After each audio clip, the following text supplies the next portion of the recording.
Hello friends, welcome to day 3। उम्मीद है कि आप लोग इंजॉय कर रहे होंगे इन चीज़ों को, जो वर्ड्स का हो रहा है। मैंने एक चीज़ और ऐड किया है कि संडे को इस वीक का, जो मैं अभी से सोमवार से शुरू हो रहा है, उस वीक का संडे को पूरे वर्ड्स का मैं रिकैप करूंगा। रिकैप करने के इन सेंस मैं आपको वर्ड लिस्ट दे दूंगा, आप देखना कितना याद है। जो वर्ड्स मिस करेगा वीडियोस में आप उसको एक बार और रिवाइज करके देख लीजिएगा। And at the same time मैं आपको कुछ क्वेश्चंस दूंगा पूरे वीक के वर्ड्स को जो मैंने डील किया है, उसके बेस पे मैं कुछ वर्ड्स दूंगा, मतलब क्वेश्चंस दूंगा आपको, और आप उसको सॉल्व करना। चैलेंज रहेगा ना। और वो ज्यादा लंबा टाइम तो अभी मैं 10 से 11 12 मिनट में हमारा वीडियो खत्म हो रहा है। So let's enjoy. ज्यादा टाइम आपका वेस्ट नहीं करते हुए मैं शुरू कर रहा हूं डे 2 के क्वेश्चंस का एक्सप्लेनेशन। एबनिगेट आपको याद होगा, किसी चीज को त्याग देना। अब त्याग देने का अगर ऑपोजिट लूं मैं, तो उसका सपोर्ट करना, उसको एबनिगेट का उल्टा। नेक्स्ट, अगर मैं फ्लेगमेटिक लेता हूं तो किसी चीज के बारे में बहुत ज्यादा उत्सुक नहीं है वो, तो उसका तो सिनोनिम हो जाएगा नॉनचैलेंट, सिनोनिम हो जाएगा। और अगर वो बहुत उत्सुक है उसके बारे में तो that will be passionate. Third, earnest, phlegmatic का ठीक उल्टा, किस चीज के बारे में बहुत ज्यादा इंटरेस्टेड, कीन वाला मीनिंग। कीन भी एक वर्ड था। अब अगर अर्नेस्ट है तो उसके बारे में बहुत ज्यादा उत्सुक नहीं है, तो वो तुम्हारा नॉनचैलेंट हो गया। एंड इम्ब्रेस, किसी चीज को स्वीकार करना, अपनाना, और उसका किसी चीज को छोड़ देना, तो वो रिकेंट हो गया। रिकेंट का याद होगा आपको, किसी चीज को त्याग देना। अब आप दूसरे वाले वर्ड को देखो, एन एपोस्टेट। एपोस्टेट वो जो किसी चीज का त्याग दे। Is one who is jaded.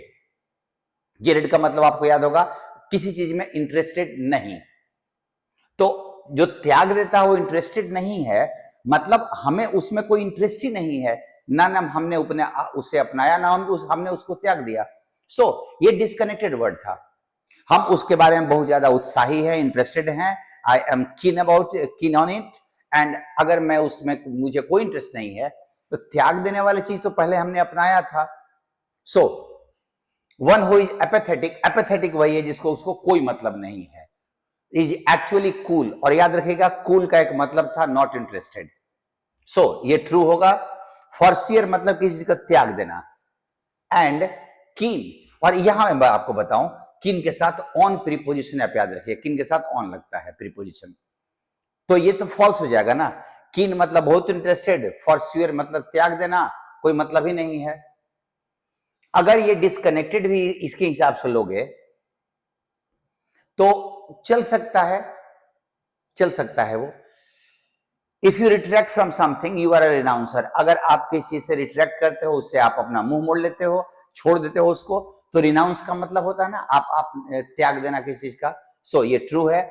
One who is indifferent, वही not interested to something. One is lukewarm. Lukewarm, cool, apathetic, jaded, ये सब सिनोनिम्स थे।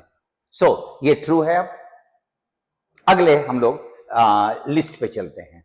आप जरा वर्ड्स को देखिए। एब्सोल्यूशन। एब्सोल्यूशन, आप ध्यान रखिएगा, एब्सॉल्व वर्ड जो होता है, किसी को आरोप से बरी करना, उसी का ये नाउन है, ये उसका वर्ब हो गया। सर्टिट्यूड, आप इसको याद रख सकते हो सर्टेन से। एवरलास्टिंग, जो कभी खत्म नहीं हो। इंटरमिटेंट, जो रुक रुक कर हो, लगातार नहीं हो। परसिस्टेंट, ठीक उसका ऑपोजिट हो जाएगा। अनरेमिटिंग, जो एकदम नहीं रुके, मतलब लगातार, परसिस्टेंट वाला अनरेमिटिंग सिनोनिम है। एक्विटल, एक्विट का, एक्विटिस का वर्ब है, उसी का ये नाउन है। जैसे एब्सॉल्व, और एब्सॉल्व और एक्विट दोनों का मतलब होता है आरोप से बरी करना। कंडेमनेशन, हाँ देखिएगा, अब आप जरा ध्यान दीजिएगा, एक वर्ड होता है कंडेम, और कंडेम का दो मीनिंग होता है। एक होता है आलोचना करना, और दूसरा किसी को टू लगा के सजा देना। He was condemn to death, मतलब उसको मृत्युदंड मिला। उसी कंडेम का जब नाउन बनता है तो ये आलोचना भी हो गया और सजा भी हो गया। सो इसका ऑपोजिट हो जाएगा। फर्वर, किस चीज के बारे में बहुत ज्यादा उत्साह, इंटरेस्ट। इंटरप्टेड, रुक रुक कर होने वाला, और वो आपका इंटरमिटेंट का ये पार्ट हो गया। सेंटेंस का दो मीनिंग होता है। अगर आप नाउन के तौर पे लो तो इसका मतलब सजा भी होता है और इसका मतलब वाक्य भी होता है। और अगर वर्ब के तौर पे लो, नाउन के तौर पे दो मीनिंग और वर्ब के तौर पे एक ही मीनिंग होता है, किसी को सजा देना। यहां पे सजा और सजा देना, और सेंटेंस का जो नाउन एक मीनिंग होता है अपना वाक्य वाला, जानते हैं। मिसगिविंग, ध्यान रखिएगा, एक देखने में लगेगा गिविंग का उल्टा है, रॉन्ग। ये एक नाउन है जिसका मतलब होता है डाउट। एश्योरेंस, एश्योर वर्ड से बना हुआ है, आश्वस्त हैं हम उस बात में। अर्नेस्टनेस, हम लोगों ने पिछले वाले वर्ड में अर्नेस्ट वर्ड किया था, किसी चीज में बहुत ज्यादा उत्साह है उसको, तो अर्नेस्टनेस उसी का नाउन है।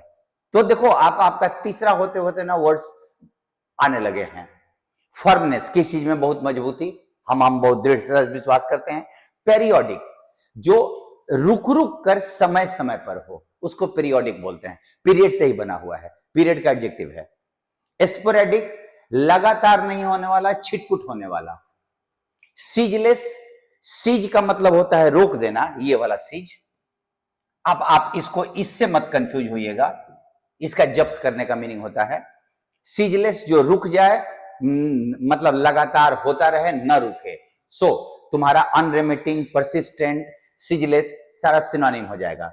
इटर्नल, एवरलास्टिंग, जो कभी समाप्त ना हो। इनटर्मिनेबल, ये वर्ड ध्यान दीजिएगा, टर्मिनेट से बना है, टर्मिनेट से। और टर्मिनेट का मतलब होता है किसी चीज के प्रोसेस को समाप्त कर देना। इनटर्मिनेबल, जो कभी समाप्त नहीं हो, मतलब आपका इधर वाले वर्ड से जो अनरिमिटिंग वाला वर्ड था। परपेचुअल भी सेम मीनिंग, अनसीजिंग भी सेम मीनिंग। अब आपके लिए वर्ड्स ऑलरेडी मैं कर दिया तो आपका हो ही जाएगा ना। कन्विक्शन, अब आप ध्यान दीजिएगा, कन्विक्शन के दो मीनिंग होते हैं। एक कन्विक्शन का मतलब होता है सेल्फ बिलीफ, बहुत ज्यादा मजबूत विश्वास है उस चीज में। और एक मतलब होता है हम किसी को जो आरोप लगाते हैं, इसी से कन्विक्ट बना हुआ है। याद कीजिएगा, ये जो कन्विक्ट है ये इसका मतलब नहीं है, वो इसका है। कन्विक्ट का नाउन भी होता है अपराधी, और कन्विक्ट का मतलब किसी पे आरोप लगाना भी होता है। सो प्रोनाउंसमेंट ऑफ गिल्ट, हमने उसको आरोप लगाया, आरोप जिसको बोलते हैं। और कन्विक्ट का ही वाज कन्विक्टेड, मतलब उस पर आरोप लगाया गया। अब ये कंडेमनेशन और सेंटेंस तुम्हारा दोनों सिनोनिम हो गया, आरोप वाला। और मैंने एक्सप्लेन कर दिया है एब्सोल्यूशन और एक्विटल, एब्सॉल्व और एक्विट। यहां पे firm belief, assurance, earnestness, firmness, certitude, opinion, fervour, ये सब किस चीज के प्रति एकदम हमारा दृढ़ विश्वास है। एंड उसका एंटोनिम डाउट। नेक्स्ट वर्ड देखो, इंसेसेंट, जो कभी समाप्त नहीं हो। और इसका नाउन देख लीजिएगा, इंसेसेंसी। मैं आपको हमेशा बोलता हूं कि आप उसके डेरिवेटिव्स पे जरूर नजर रखिएगा, आपके लिए बहुत फायदेमंद होगा। मीनिंग विदाउट ए स्टॉपिंग और वीकनिंग, कभी भी बिना कमजोर पड़े या बिना रुके लगातार हो रहा है तो वो इंसेसेंट है। और सिनोनिम परसिस्टेंट, इसका नाउन बनेगा परसिस्टेंस। एवरलास्टिंग, इनटर्मिनेबल अभी हमने किया, टर्मिनेट वर्ड से बना हुआ है। परपेचुअल, हाँ परपेचुअल का आप नाउन जरा देख लो, बड़ा इंटरेस्टिंग है। परपेचुइटी, ITY होता है, नजर जरूर रखिएगा, ये नाउन है। क्योंकि मैंने अगर यहां एडजेक्टिव लिखा है तो सारा वर्ड एडजेक्टिव है। अब जरा देखिए, सीजलेस हो गया। इटर्नल का नाउन बनता है इटर्निटी। अनरेमिटिंग, ये रिमिट से वर्ड बना हुआ है, बट अनरेमिटिंग का मीनिंग एकदम अलग। रिमिट का मतलब होता है पैसे का भुगतान करना। सीज से वर्ड बना हुआ अनसीजिंग, उसका उल्टा इंटरमिटेंट, रुक रुक कर होने वाला। इंटरप्टेड, स्पोरेडिक, वही छिटपुट वाला। एंड पीरियोडिक, समय समय पर। सो आप ये ध्यान रखो कि आपने अगर वर्ड किया तो एक साथ बहुत अच्छे से हो जाएगा, और आप इसको कंटिन्यू करो। हम लोग, किसी ने अभी बोला था ना कि इसको कंटिन्यू रखिएगा। मुझे लगता है ना कि वर्ड पावर के लिए अगर मैं कुछ कर सकता हूं तो यही बेस्ट है जो मैं कुछ कर सकता हूं, और मैं इसको कंटिन्यू रखूंगा, विश्वास कीजिए कंटिन्यू रहेगा। Thank you for listening to me. मिलते हैं अगले दिन फिर से। थैंक यू सबको।